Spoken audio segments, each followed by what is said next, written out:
Jordan Peterson on the emptiness of hookup culture. Is this an old episode? Jordan, one of the things that he's I kind of love that Jordan Peterson's back, baby. that's He's not back what in you a are big sold way. Now the idea is that there is no happily ever after, that basically you're a fool if you get married, and that true happiness lies in changing partners on a fairly routine basis. But that's not the case that you make at all. You make the case that happiness is going to lie, and fulfillment, more importantly, is going to lie in the hard work of putting romance into your relationship. And people, I think, when they get into this thing, they don't know how much work it is. When I want to learn about relationships, I go to the guy who does not understand female anatomy and does not understand that, like, you know, pussies are supposed to be wet when a woman is aroused. That's the guy who I go to. You know what I mean? Like, so my go-to guy is him. And then my second go-to guy happens to be the dude who's like, if your mother is wearing makeup, that means she wants to become an object of desire for me to fuck in the workplace. I see people with makeup and I have uncontrollable urges. I want to fuck them. I'm a man after all. You know, and I had men in my practice who were very successful, serially sexually active. And it didn't work for them very well. Now, I would say very forthrightly, if I had two men and all other things being equal, one was capable of serial sexual relationships and was attractive enough to manage that, and the other wasn't, that the person who managed to do that is more successful. I believe that. If you're abstinent because you're incapable, that is not a virtue. Damn. Why you gotta fucking call out Ben like this, dude? I can't believe he just made fun of Ben Shapiro right to his face. That's kind of fucked, dude. I mean, he just said if you're abstinent because, you know, no one wants to fuck you, then that's not a virtue, dude. He just straight up roasted Ben Shabibo, brother. I've seen the articles that you've written back in college about how you were abstinent before marriage. That's not a virtue, my friend. Absolutely no one wanted to fuck you because your personality is abhorrent. You can't divorce something as miraculous as sexuality from your life. How are you going to do that? Well, you can trivialize it. It's nothing. Well, okay. Well, then you have nothing. So good luck with that. You're going to take one of the deepest sources of meaning that's available to you and turn it into nothing. Well, that's its own punishment. What is it that you want from sex? Do you want intimacy? Do you want closeness? Do you even want the experience to be of high quality? Do you want the person to pay attention to you? Well, they're going to have to care for you. I mean, lust will get you somewhere, and it's not nothing, but it's by no means everything. People are lonely. They need... Dude, I can't, like, I'm sorry, dude. Like, he's such a charlatan. Literally, he describes the most basic shit, and everyone eats it up as though it's like the most profound thing he's ever said. It's literally like, when I'm thirsty, I drink water. And when I'm not thirsty, I don't want to drink water. But this does not change the importance of water. After all, the human body is primarily comprised of water. So is the planet. Water is all around us, but it's not everything. Sometimes you need land. After all, when you take a very long shower or a bubble bath, your fingers start getting pruny. Scientists have no answer for this. Sometimes I like to do that. I like to stand inside the bathtub and get very wet. And other times I don't want to be wet. Being wet inside the pool is expected. But being wet when you get caught and it starts raining out of nowhere and you don't have an umbrella, then that's not the kind of wetness that you would appreciate. That's it. And then boom, like fucking everyone's like, oh my God. Oh, he speaks to me. He speaks to me so much. He has an incel audience. How is this not good for him to say? It's what he's saying right now is not even bad, by the way, but it's far from profound. That's my point. He literally is basically just stating it's understandable that people desire sexual experiences with others, but it's not the end all be all. And human beings want companionship beyond that. If you are a charismatic individual who's like good looking enough to be able to fuck many people, okay, or like become a serial dater, as he was trying to say, that is not fulfilling in the end, because you lose sight of companionship when you're doing that. That's all he said. None of that is profound, even remotely profound. Why are you hating? You rarely say anything profound. Yeah, but that's the difference. No one is expecting profound sentiment from me, but everyone makes it seem as though everything that Jordan Peterson said is fucking brilliant. That's the hilarity. even if you're successful at what you pursue, say serial sexual satisfaction, Tinder, you're a hot Tinder item. Well, if you're a male and you're attractive and you have an endless array of willing females, it's a gateway to psychopathy as far as I'm concerned. What? Dude, come on, dude. Please, bro.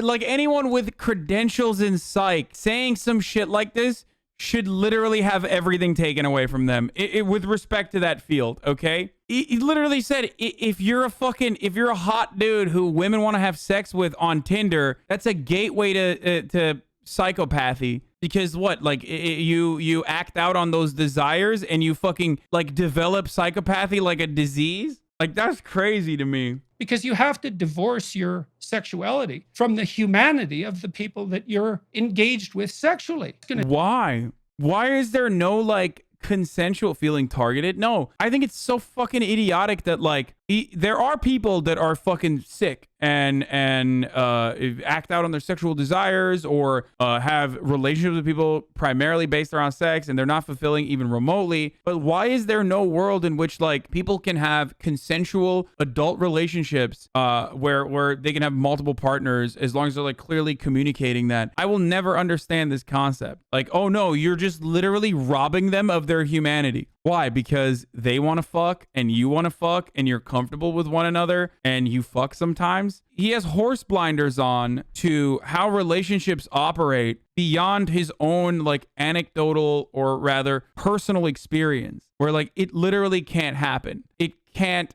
happen outside of the rigid way that I see the world and my own personal experiences. You are saying something completely different than him. He's talking about hookup culture and how people that have multiple partners are basically like psychopaths, because having multiple hookup partners implies that you literally do not care about that person at all, which is ridiculous, because it only works if you believe that every sexual interaction that you have with another consenting adult human being also has all of this additional baggage that you need to attach to it. And, like, basically what he's saying is, you fuck, you are in a relationship. That's it. And if you don't do that, that means you don't care about the other person. That means you're a psychopath. Like, there are people like that. There are certainly sociopathic individuals or whatever who may be hooking up with multiple people. There might be selfish people who are hooking up with multiple people and, like, don't care or consider their partner's wishes or interests. It's not the other way around. Just because that exists doesn't mean that that's the fucking rule. And that as long as you have, like, multiple the moment you have multiple partners, that means, like, you cannot ever engage in a consensual relationship with more than one individual that is sexual in nature and nothing beyond that, because you're robbing them of their humanity. When you fuck someone, you're taking a piece of them. It's like basically that basic bitch take described in more of a annoying elitist way, I guess, like in an academic way. The take here is literally, when you fuck someone, you take a part of them with you everywhere you go. I thought what he said is having lustful sex is less satisfying than romantic sex, and someone with a lot of women can become egotistical. That's not what he said. That's what you want him to say. He's taking it one step further. He's correct in his assumption that, like, I from my personal point of view, yes, lustful sex or pursuing sexual desire exclusively for like getting one out, rubbing one out, or you know, getting it out of your system is, of course, never going to be as fulfilling as a romantic relationship that you are involved with another human being and you care for them beyond, like, a companionship that is purely sexual in nature. But that's, like, a very obvious fucking thing. I got a story to tell you, man.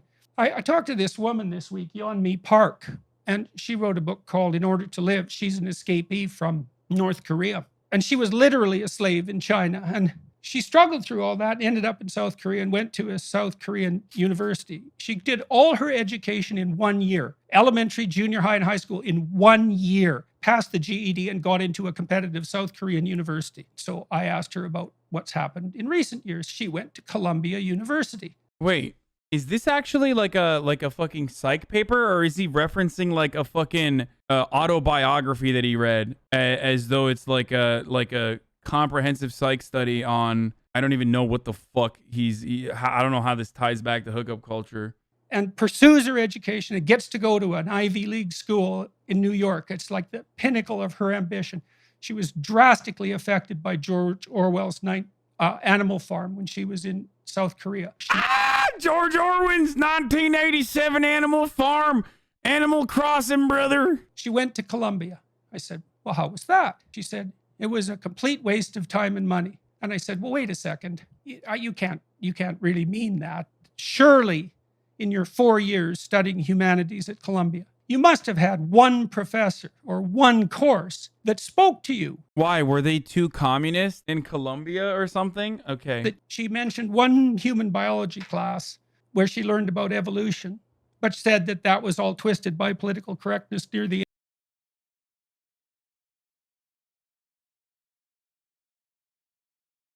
This is, dude, I love Jordan Peterson, dude. Every fucking story has to go back to trans people somehow, okay? You gotta give it to him. You gotta hand it to him. He's very good. Breaking: Kim Jong-un's cruel order to sell dog meat. Kim Jong-un's Hunger Game. Okay. Her Twitter account is insane, dude. She said that she felt just about as stymied in her freedom of speech at Columbia University studying humanities as she did in bloody North Korea. That's what we're doing to our young people. Oh my gosh, she's crying. Oh my God, dude. That's awesome. What a neat little way to wrap this up. Back to like reactionary American politics. North Korean a woman who escaped comes to Colombia and says, this is just like Kim Jong-un. My biology class is reminiscent of Kim Jong-un's regime. It kind of devalues your entire shtick at that point, right? Like, I mean, no one is out here saying that fucking North Koreans are having a peachy time, okay? I'm not one of those people that's like, no, actually. I'm not one of those like left book psychos who's like, no, they eat burgers every day in North Korea, dude. You don't even fucking know, right? I'm not one of those people at all. If your entire brand revolves around like, in North Korea, Kim Jong-un is force feeding dogs to its citizens, okay, and like making YouTube posts about that shit, then don't turn around and literally compare it to fucking a class you had in Colombia, because you've automatically trivialized everything that North Korea, you say that everything North Korea is doing. The moment that some fucking person who's like, I escaped a North Korean gulag, and Colombian intro to biology class resembles a North Korean gulag, it's done. It is. I will never ever believe another single thing you say. You know what I believe? When North Koreans that like escape to South Korea or whatever eat like barbecue and they say, "Oh my God, this is so delicious." You know those videos that we watch from time to time? I believe that. Motherfucker likes barbecue. I agree. Barbecue's delicious. Okay? I agree with you, North Korean man. If that guy all of a sudden turned around and was like, also, vegan meat is exactly like being in a gulag, I'd be like, get the fuck out of here, dude.